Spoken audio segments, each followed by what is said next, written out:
예수님께서 왜 이 세상에 오셨는가 궁금하지 않습니까? 그렇게 위대하고 거룩하신 분이 그토록 죄가 많고 악한 이 인간이 사는 세상에 오셨다는 그 자체가 우리 모두의 생각을 놀라게 합니다.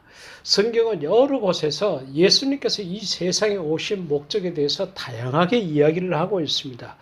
그 가운데 누가복음 22장 41절 이하 말씀 가운데 보면은 하나님의 뜻을 이루기 위해서 오셨다는 사실을 알 수가 있습니다.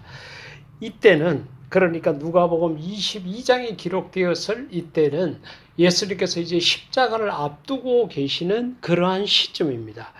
예수님께서 그들을 떠나 돌 던질 만큼 가서 무릎을 꿇고 기도하여 이르시되, 소위 말하는 겟세마네 동산에서의 기도입니다. 그 기도 내용이 아버지여, 하나님을 향해서 아버지라고 그렇게 부릅니다. 만일 아버지의 뜻이거든 이 잔을 내게서 옮기시옵소서.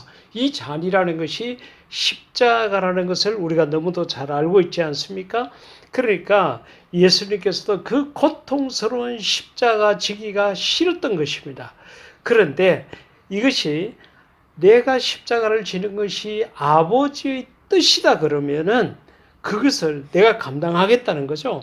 그러나 내 원대로 마옵시고, 예수님의 원은 무엇입니까? 이 십자가, 이 고통스럽고 이 무서운 십자가, 이 잔을 내게서 옮겨달라는 거예요. 이 십자가를 지기가 싫다는 겁니다. 여러분, 세상에 어떤 사람이 고통을 좋아하고 시련을 좋아하고 눈물과 한숨을 좋아하는 자가 어디에 있겠습니까? 예수님께서는 죄가 없으신 분입니다. 그런데 죄인들이 져야 될 십자가를 져야 되는 것을 생각하면 더 먹먹하지 않았겠습니까? 그럼에도 불구하고 내 원대로 마옵시고, 우리가 기도할 때에 이 단어를 본받았으면 너무도 좋겠다는 생각이 듭니다. 우리는 우리 자신의 욕심이 있고 고집이 있고 윗선이 있고 아집이 있습니다. 그래서 무엇이든지 내 뜻대로 내 생각대로 내 주관되기를 원하고 있는 것이 우리의 마음입니다. 직장에서는 물론이거니와 가정에서도 그렇고 심지어는 교회에서까지 내 뜻, 내 주관을 관철시키려고 하는 그런 욕구가 우리 모두에게 있습니다. 그런데 만약에 예수님처럼 그러나 내가 바라는 대로가 아니라 내 원대로 마옵시고 아버지의 원대로 되기를 원하나이다. 할렐루야죠. 모든 것에 하나님의 뜻을 세우고자 하는 것이 예수님의 목적이었습니다.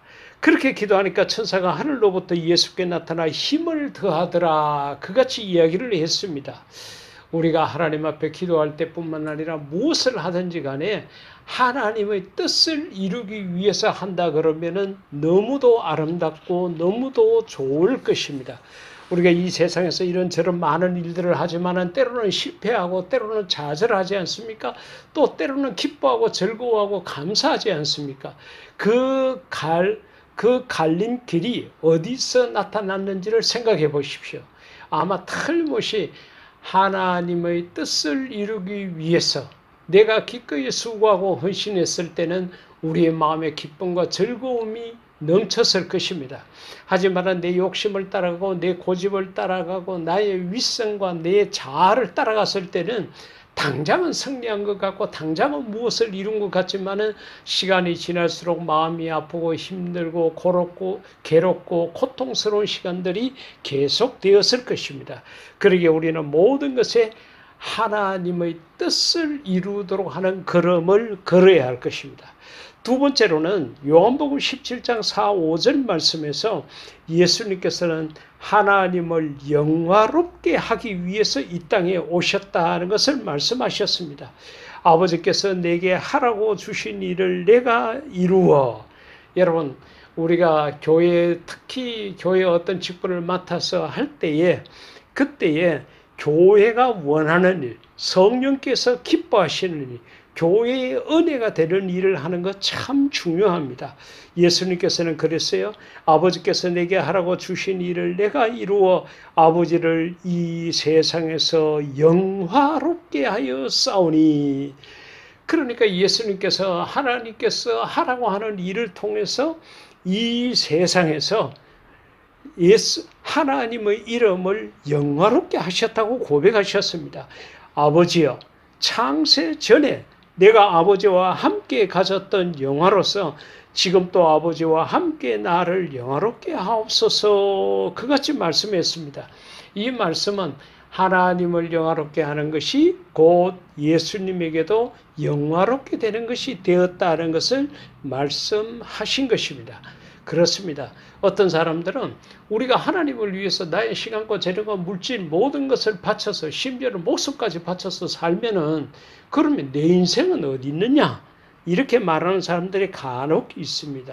물론 곁으로 생각하면은 내가 한 인간이 되어서 내가 가야 할 길이 있고 내 하고 싶은 욕구가 있는데 이걸 다 줘버리고 오로지 하나님만을 위해서 산다 그러면 내 인생이 어디 있는가 이렇게 생각할지 모르지만은 하나님을 위해서 사는 그 인생 안에 내가 바라고 원하고 희망하고 가져야 할 모든 것들이 다 들어있다는 것입니다.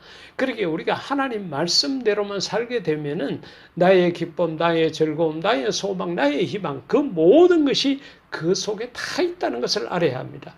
예수님께서 바로 이 요한복음 17장 4, 5절에서 그 말씀을 하신 것입니다. 하나님 아버지를 영화롭게 한 것이 곧 나를 영화롭게 한 것이다. 그같이 말씀을 했습니다.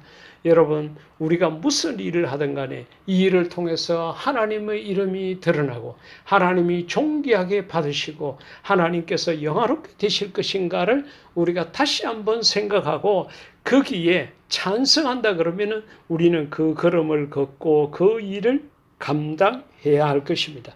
세 번째로는 같은 요한복음 17장 14절에서 하나님의 말씀을 주기 위해서 예수님께서 이 세상에 오셨다는 것을 알 수 있습니다. 내가 아버지의 말씀을 그들에게 주었사오매. 여러분, 우리가 전도할 때에 가장 중요한 것은 우리 교회를 전하는 것이 아닙니다. 우리 교회 목사님을 자랑하는 것이 아니라 우리 교회가 크고 역사가 있고 우리 교회의 시설이 어마어마하고 이걸 자랑하는 것이 아니라 하나님의 말씀을 전해야 할 것입니다. 그것이 복음을 전하는 거고 그 복음 안에 바로 예수님이 있기 마련인 것입니다. 그렇기 때문에 예수님께서도 아버지의 말씀을 우리들에게 주었다고 그같이 말씀을 했습니다. 세상이 그들을 미워하여 사오니, 요즘 세상하고 똑같죠. 아무런 예수님하고 관계가 없는 사람도 예수님께서 자기 자신에게 피해를 준 일이 없음에도 불구하고 우리가 예수님을 믿으라 그러면 막 화를 내는 사람들을 봅니다.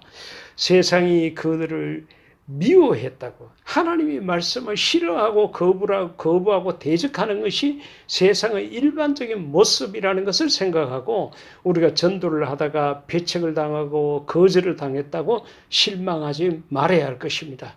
왜? 예수님도 그렇게 했어요. 내가 세상에 속하지 아니한 같이 그들도 세상에 속하지 아니함으로 인함이니이다. 그러니까 예수님께서는 아버지의 말씀을 그들에게 주었다고 그렇게 하나님 앞에 고백을 했습니다. 우리가 세상을 살아가면서 해야 될 일이 참 많이 있지만은 정말 우리가 목숨을 걸고 해야 될 일은 하나님의 말씀을 전하는 것입니다. 이 말씀을 전하기 위해서 저와 여러분을 많고 많은 사람 가운데 불러 세웠습니다. 이 땅에 많은 교회를 세웠습니다. 그 말씀을 전하는 사역자로 수많은 목사, 전도사, 선교사, 전도자들을 세운 것입니다. 바로 말씀 전하기 위해서 그렇게 한 것입니다. 오늘 우리가 들었던 말씀들을 다시 한번 생각하면서 예수님께서 이 땅에 하나님의 말씀을 주시기 위해서 오셨다는 것하고 모든 일을 통해서 하나님을 영화롭게 하기 위해서 오셨다는 것, 또 하나님의 뜻을 이루기 위해서 이 땅에 오셨다는 이 세 가지를 꼭 기억하시고 우리가 하는 일뿐만 아니라 모든 행동과 생각 속에서 하나님의 영광을 나타내는 그런 저와 여러분이 될 수 있기를 인류 최대 멋쟁이신 예수님 이름으로 축복합니다. 아멘.